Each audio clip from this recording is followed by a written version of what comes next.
Hello and welcome to Learn Redis with Python and Django. I'm Xander and I'll be your guide throughout this course. Now this tutorial is part of a full course playlist available for free on YouTube. For a deeper, more structured learning experience, the complete course is also available on Udemy. You'll find all the links and resources in the video description. Now don't forget to subscribe to the channel for weekly promotions, exclusive discounts and Udemy course giveaways. Right, so in this tutorial, we're going to explore how to set string values in Redis using the set command and some of its variants. Now, this topic is important because setting values is one of the most basic and frequently used actions in Redis.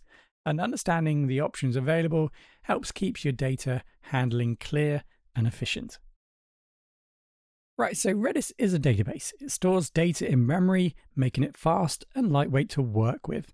So Redis supports several types of data structures, including strings, lists, sets, hashes, sorted sets, and streams. So this makes Redis useful for a wide range of tasks, from simple caching to more structured data handling. In this module, we focus on working with strings. So we're going to use the Redis Insights UI to practice interacting with our Redis database. For that, of course, we're going to need the containers started.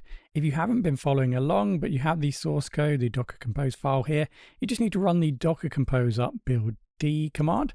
That will bring up the containers so that we can start interacting with our database through the Redis Insight UI. And then head over to localhost 5540. That will take you to the UI homepage, or the first page where you can go ahead and add your Redis database. I'll quickly show you how to do this again. So we just need to go to connection settings. And the key here is to change the host.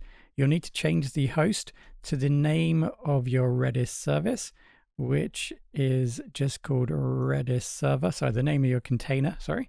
So let's change that and then add your database, and then we can then go ahead and access and start interacting with it. So we're going to inspect the data here in this view, and then when you click on the workbench, I've got a separate tab for this, that's where we're going to interact with our database, write some commands. So let's start with the most basic use of the set command. So this is the set command. It's going to allow us to create a string value or store a string value in our Redis database. So set, and then we need some sort of key, which I'll explain shortly. So we have user, and let's go for user 1001, and then let's describe the name. And then we go ahead and define the data that we want to store. Okay, so we have three components here. We have the command set, we have a key that we've created, and we have the actual value we want to store. We will talk in more depth about keys, patterns, naming, and best practices in the next tutorial, but let's just briefly identify what we've done so far. So set, this is the Redis command used to store a value.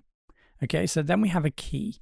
So this is a unique identifier that we need to generate for the value to be stored.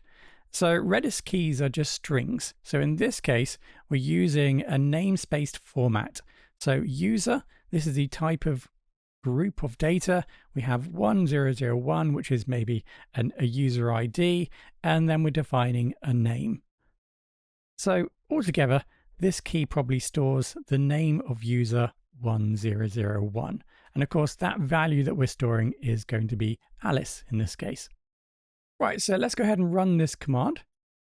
And we can now see that we return OK, indicating the fact that we've now created some data. So if we go back into the browser and refresh, we can now see that we have actually entered data into our database.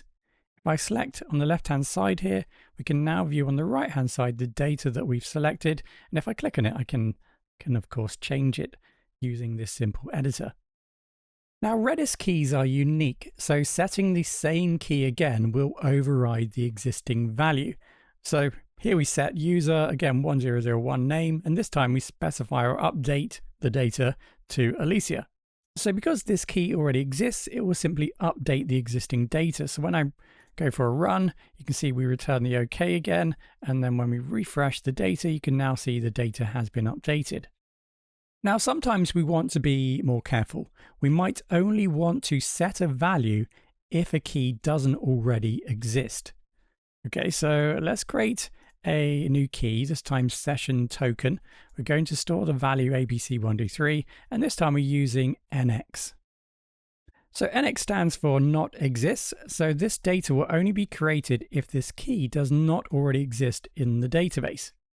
So if we give this a go and run, looks like we're okay there, and we can refresh and view our new data. So if you try to add or update a record with NX that already exists, so this key already exists, then when we run that, we can see we return nil. So no operations were performed.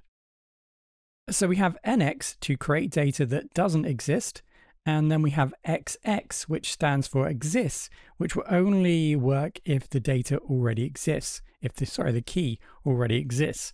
So let's set the session token now to updated 456, and this time we specify XX, so this will only perform correctly or only update if the session key already exists, which in our case it already does.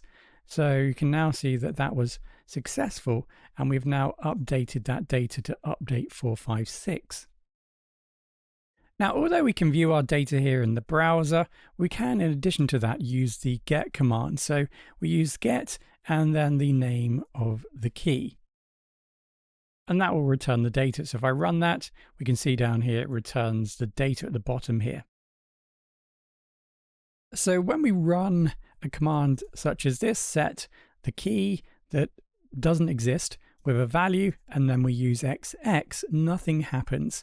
Redis does not set a value and therefore returns nil. Okay, so that's the first two options. NX, set the key only if it does not exist, and XX, set the key only if it does exist.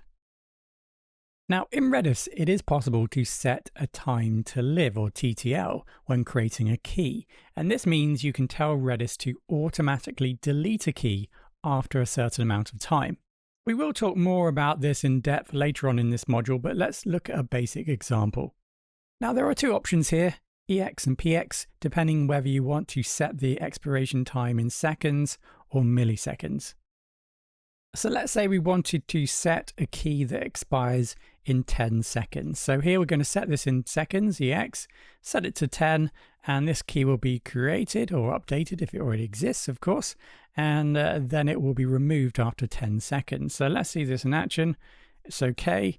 If we go back to the browser here, we can see if we refresh how many seconds are left, and then eventually after 10 seconds, 1 second, it is then removed. And like I said, you may prefer to work in milliseconds, so just simply change EX to PX and then define in milliseconds. So again, if we run that, so that's going to be 5 seconds, which is probably a little bit too quick for us. So let's set that again to 10 seconds so that we can then perform the second command. So here we can use the command pttl and then the key to actually then return the value to determine how long is remaining. And of course that can be done with the seconds. So we run this command, which is going to have a TTL of 20 seconds. We can then simply use the command ttl and then the name of the key to then determine how long we have left. So it looks like 11 seconds in this case. So we now have a set of basic commands we can integrate within our applications to interact with the database to create strings.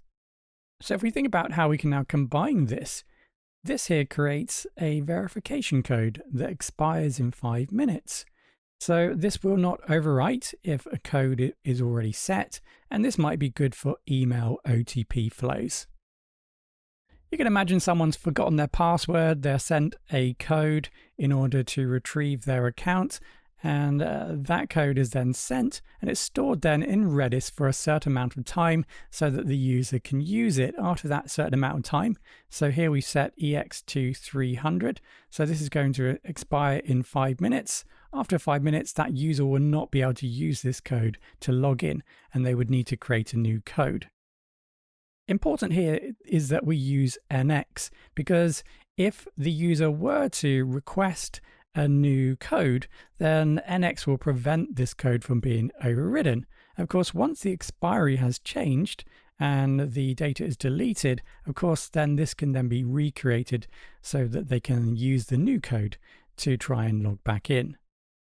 We could also, for example, create a lock key for a user after too many failed logins. So imagine a user tried to log in and they've used up all the login attempts. So we create a record in Redis. The status is locked. We've set this to 900. So that's 15 minutes. And that will be in place for 15 minutes. And after 15 minutes, the user can then try and log back in again. Here we see the importance of NX again, because this will not be overridden because of NX. It already exists. So this will remain for the full 15 minutes. So we could also set up a rate limiter marker. For example, one action every 10 seconds. So this tracks when the user makes an API call. So this record is made when the user makes an API call. And then that indicates the fact that a user has made a request. We wait for 10 seconds, enforcing a 10-second wait before the user can then potentially make a new request to the API server. So even with this basic set of commands, we can already build some interesting interactions with Redis, being able to set values, control when they expire, and conditionally write data gives us a lot of flexibility, even at this early stage.